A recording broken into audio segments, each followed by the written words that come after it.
YouTube channel ब्रह्मचर्य साधन में आपका बहुत बहुत स्वागत है दोस्तों। आज का वीडियो ब्रूस ली के वर्कआउट रूटीन और डाइट पर आधारित है दोस्तों। तो आइए ब्रूस ली वर्कआउट रूटीन में प्रशिक्षण के घंटों और अभ्यासों के बारे में जानिए और मार्शल आर्ट और फिटनेस के प्रति उनके समर्पण से प्रेरणा लें। एक महान हस्ती जिसने मनोरंजन उद्योग में क्रांति लाने के लिए सिनेमा और मार्शल आर्ट दोनों दुनियाओं को एक साथ लाया। ब्रूस ली वर्कआउट रूटीन के बारे में यह वीडियो के बीच उनके अद्वितीय कौशल और करिश्माई उपस्थिति के साथ साथ लोकप्रिय संस्कृति पर उनके प्रभाव को चित्रित करने का एक प्रयास है। चक नॉरिस के अनुसार ब्रूस ली अब तक देखे गए सबसे अधिक मेहनती व्यक्ति थे, जो उनके द्वारा अपनाई गई अद्भुत प्रशिक्षण योजना से परिलक्षित होता है। हालांकि ब्रूस ली ने हमें बहुत पहले स्वगृह निवास के लिए छोड़ दिया था, लेकिन मार्शल आर्ट दर्शन और प्रशिक्षण विधियों के प्रति उनका अभिनव दृष्टिकोण आज भी लोगों के साथ जुड़ा हुआ है। तो आइए समझे कि उन्होंने अपने पूरे जीवन में इन विषयों को कैसे समझा और अभ्यास किया, जिसने उन्हें उनके निधन के वर्षों बाद भी कई युवा वयस्कों के लिए प्रेरणा और आदर्श बना दिया। रोड फाइट पर लड़ाई और पुलिस के साथ मुठभेड़ों पर चिंता कांड ली को 18 साल की उम्र के बाद संयुक्त राज्य अमेरिका भेज दिया गया। वह सिएटल में रहे। तो आइए चलते हैं ब्रूस ली के वर्कआउट रूटीन की तरफ। ब्रूस ली ने मार्शल आर्ट कलाकारों के प्रशिक्षण के तरीके को बदल दिया, क्योंकि उन्होंने अपनी शारीरिक फिटनेस बढ़ाने और मार्शल आर्ट में उत्कृष्टता के बीच संबंध को पहचाना। केवल तकनीक को प्राथमिकता देने के बजाय, जैसा कि उनके समय में आम था, उन्होंने अपनी फिटनेस के सभी पहलुओं को बढ़ाने पर ध्यान केंद्रित किया, जिसमें मांसपेशियों की सहनशक्ति, कार्डियो एक्सरसाइज, शरीर शोषण तकनीकी और लचीलापन शामिल था। उनकी प्रशिक्षण दिनचर्या में आप वर्षों के दौरान उनके द्वारा किए गए अभ्यासों में एक विशिष्ट विकास और परिवर्तन भी देख सकते हैं। केंद्रित मार्शल आर्ट प्रशिक्षण से शुरुआत करते हुए उन्होंने लचीलेपन को सुनिश्चित करते हुए धीरे धीरे वजन प्रशिक्षण सत्रों का उपयोग करके ताकत के लिए अधिक प्रशिक्षण को शामिल किया। इसके अतिरिक्त वह समग्र शक्ति और फिटनेस के लिए एक व्यापकपूर्ण शरीर कसरत योजना की ओर भी आगे बढ़े। अपने युद्ध कौशल को बढ़ाने के लिए ब्रूस ली ने 1967 में जीत कुंड दो विकसित किया, जिसका लक्ष्य विविध मार्शल आर्ट की शक्तियों को एक लचीले और अनुकूलनीय रूप में मिश्रित करना था। विन चुन सिद्धांतों से प्रेरित एक निराकार मार्शल आर्ट अविश्वसनीय गति से हमला करने पर जोर देता है, जो कठोरता पर तरलता में उनके विश्वास को दर्शाता है। जीत कुंडो का मूल दर्शन इसके प्रतीक में भी उकेरा गया है। रास्ते की तरह किसी भी रास्ते का उपयोग नहीं करना और सीमा के रूप में कोई सीमा नहीं रखना। ली के इस विश्वास को उजागर करता है कि सच्ची मार्शल आर्ट पानी की तरह सहज और तरल होती है। इसके विपरीत अपने समय की कठोरताएं। ब्रूस ली का वर्कआउट साप्ताहिक कार्यक्रम। सौभाग्य से हमने ब्रूस ली की प्रशिक्षण दिनचर्या को प्रमाणित कर लिया है। यहाँ प्रस्तुत है उनके शुरुआती वर्कआउट रूटीन में से एक, जो हांगकांग के हांग क्यूंग जिम्नेजियम में आयोजित किया गया था। वह सप्ताह में 3 बार जाते थे। विवरण 1965 में एक जिम कार्ड पर अंकित किया गया था। स्क्वाट 10 प्रतिनिधि गुणा 95 पाउंड के 3 सेट। फ्रेंच प्रेस 6 प्रतिनिधि गुणा 64 पाउंड के 4 सेट। इंक्लाइन कर्ल 6 प्रतिनिधि गुणा 35 पाउंड के 4 सेट। फ्रेंच प्रेस 6 गुणा 64 पाउंड के 4 प्रतिनिधि सेट। कॉर्न कर्ल 10 प्रतिनिधि गुणा 70 से 80 LBS के 3 सेट। 2 हाथ वाला कर्ल 8 प्रतिनिधि गुणा 70 से 80 LB के 3 सेट। ट्राइसेप स्ट्रेच 8 प्रतिनिधि के 3 सेट। डंबल कर्ल 4 विफलता तक गुणा 18 LBS। रिवर्स कर्ल 6 प्रतिनिधि गुणा 64 LB के 4 सेट। रिस्ट कर्ल विफलता तक 4 सेट गुणा 64 पाउंड। रिस्ट कर्ल विफलता तक 4 सेट गुणा 10 पाउंड। हालांकि यह उल्लेखनीय है कि यह उन सभी वर्कआउट की एक सूची है जो उन्होंने उन वर्षों के दौरान जिम में किए थे। यह उनकी दिनचर्या को सुचारू रखने और विकसित करने के उनके प्रशिक्षण दर्शन को दर्शाता है। उनके वर्कआउट में मिक्स्ड एक्सरसाइज, गति प्रशिक्षण, विशेष अभ्यास और व्यक्तिगत तकनीक प्रशिक्षण सहित कई प्रकार के व्यायाम शामिल थे। विभिन्न खेल पत्रिकाओं द्वारा किए गए शोध से ब्रूस ली की कसरत की दिनचर्या उनके प्रमुख प्रशिक्षण वर्षों के दौरान कैसी दिखती होगी, इसकी एक झलक यहाँ दी गई है। सोमवार 1 जनवरी 1968 9:20 से 9:30 सुबह वार्म अप। 9:30 से 9:49 सुबह दौड़ना। 12 बजे से 12:45 दोपहर 500 घूंसे और 300 उंगलियों से प्रहार करना।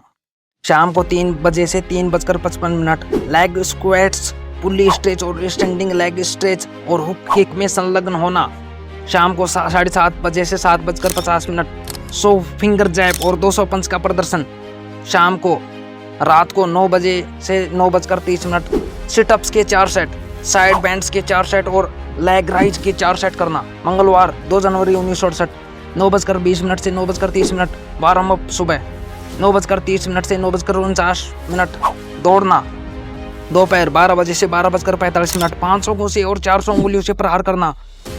शाम को 3 बजे से 3:45 स्क्वाट करना। पंचिंग के 3 सेट प्रत्येक वजन के साथ, उसके बाद एक हल्का बैग और एक भारी बैग। शाम को 5:15 से 5:45 चिटअप के 5 सेट, साइड बैंड की 5 सेट, पैर उठाने की 5 सेट, 8:20 से 8:24 रात 4 आर्म्स के लिए आइसोमेट्रिक प्रशिक्षण करना। बुधवार 3 जनवरी 1968 सुबह 7 बजे से 9 बजे तक गंग फू वर्कआउट करना। सुबह 9 बजे से 9:15 वार्म अप, 9:20 से 9:50 500 मुक्के पिछली मुट्ठी, इसकी प्रोप, रस्सी कूदना, 3 सेट का प्रदर्शन। 10 बजे से 10:30 बजे सुबह 500 उंगलियों से प्रहार करना। 11:05 से 11:15 दौड़ना। 3:05 से 4 बजे हाई किक स्ट्रेचिंग और साइड लेग स्ट्रेचिंग, बाएं और दाएं की 4 सेट और pulley hip extension, right leading hook kick, rear left hook kick के 3 सेट करना। गुरुवार 4 जनवरी 1968 सुबह 10:35 से 10:45 वार्म अप। सुबह 11:15 से 12:20 500 बाएं मुक्के, 500 दाएं मुक्के का प्रदर्शन। दोपहर 12:53 से 1:07 दौड़ना। शाम को 3:05 से 3:25 वेट एक्सरसाइज, रस्सी कूदकर पंचिंग का अभ्यास। रात को 10:05 से 10:53 सिटअप के 4 set, calf raise exercise 4 set, side fold 4 set, forearm wrist के लिए आइसोमेट्रिक प्रशिक्षण। शुक्रवार 5 जनवरी 1968 9:25 से 10:13 500 दाएं मुक्की, 500 बाएं मुक्की का प्रदर्शन। सुबह 11 बजे चक नॉरिस के साथ विंग चुन अभ्यास का प्रदर्शन। शाम को 4:10 से 5 बजे लेग स्ट्रेचिंग, पुल्ली और स्टैंड, स्ट्रेट और साइड स्पिन किक करना। रात को 8:30 5 सेट, पैर उठाना 5 set, side bend 5 set, 4 arms कलाई के लिए आइसोमेट्रिक प्रशिक्षण। शनिवार 6 जनवरी 1968 सुबह 9:10 वार्म अप। सुबह 10:40 500 पंच, 300 फिंगर जैब का प्रदर्शन। रविवार 7 जनवरी 1968 सुबह 10 बजे 500 दाएं पंच, 500 बाएं पंच, पैर स्ट्रेचिंग, विंग चुन अभ्यास। सुबह 11:30 से 12 बजे तक अगर बाहुओं के लिए आइसोमेट्रिक प्रशिक्षण करना। रात को 9:10 से 9:55 कमर और पेट के लिए व्यायाम जैसे situp 5 set, side bend 5 set, पैर उठाना 5 सेट के साथ ब्रूस ली की आहार योजना। महान शख्सियत ब्रूस ली के बुद्धिमान शब्दों का इस्तेमाल करते हुए उन्होंने केवल वही खाने पर जोर दिया जो एक मार्शल कलाकार की जरूरतों के लिए आवश्यक है और बिना मार्शल लाभ वाले खाद्य पदार्थों से परहेज करना चाहिए। उन्होंने न केवल शरीर में वसा को संतुलित करने के लिए बल्कि अपने पर कठिन प्रशिक्षण कार्यक्रमों के लिए पर्याप्त ईंधन सुनिश्चित करने के लिए अपने आहार का सावधानीपूर्ण प्रबंधन किया। ली ने आमतौर पर कुछ बड़े भोजन के बजाय 4 या 5 छोटे दैनिक भोजन का विकल्प चुना, जिसमें फलों जैसे पौष्टिक नाश्ते भी शामिल थे। यह दृष्टिकोण बड़े भोजन के कारण होने वाली मेटाबॉलिज्म को कम होने से रोकता है, वसा के रूप में अतिरिक्त कैलोरी भंडारण पर अंकुश लगाता है। नियमित छोटे भोजन शरीर को कैलोरी प्रतिधारण से बचने के संकेत देते हैं, जिससे वसा संचय को प्रभावी ढंग से रोका जा सकता है।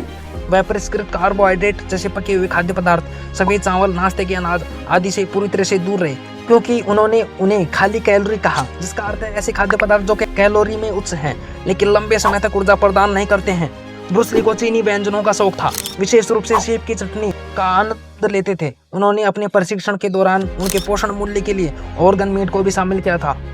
स्पेगेटी जैसे इतालवी व्यंजनों में भी उनकी कमजोरी थी। वे ग्रीन टी के शौकीन उपभोक्ता थे, क्योंकि उन्होंने एंटीऑक्सीडेंट, संभावित कोलेस्ट्रॉल में कमी, ब्रेन स्ट्रोक को कम करने और बीपी को कंट्रोल करने सहित इनके लाभों को पहचाना था। ली अक्सर उल्लेख करते थे कि कैसे शूटिंग से पहले रॉयल जेली के सेवन से उन्हें तेजी से ऊर्जा मिलती थी। यह प्राकृतिक रूप से पाया जाने वाला पदार्थ vitamin B complex, amino acid और खनिजों का एक समृद्ध स्रोत माना जाता है, जिसमें उल्लेखनीय मात्रा में विटामिन B5 और विटामिन B6, एसिटाइल कोलाइन हार्मोन और विभिन्न लाभकारी घटक शामिल हैं। यह कई स्वास्थ्य लाभ प्रदान करने के लिए जाना जाता है, जैसे रोगाणुरोधी प्रतिरक्षा प्रणाली को विनियमित करना, प्रजनन स्वास्थ्य में सुधार और मधुमेह विरोधी गुण। इसके अतिरिक्त ली ने जिनसेंग युक्त चाय को पसंद किया, जो एक पारंपरिक चीनी उपाय है जो परिसंचरण, रक्त आपूर्ति और यांग ऊर्जा को बढ़ाने के लिए माना जाता है। स्वस्थ आहार और विटामिन और खनिज अनुपूरकों के साथ साथ उन्होंने कुछ अतिरिक्त अनुपूरकों का भी सेवन किया। इसमें प्रतिदिन 2 बार सेवन किया जाने वाला प्रोटीन शेक शामिल था, जिसमें अंडे, गेहूं के बीज का तेल, मूंगफली का मक्खन, केले, शराब बनाने वाला खमीर और दानेदार लेसिथिन शामिल था।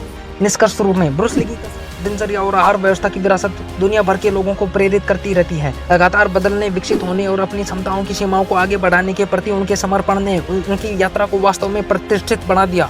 प्रशिक्षण और पोषण के प्रति ली का अभिनव दृष्टिकोण अनुकूलशीलता, तरलता, अनुशासन और आत्मखोज के महत्व को उनके दर्शन पर आधारित था।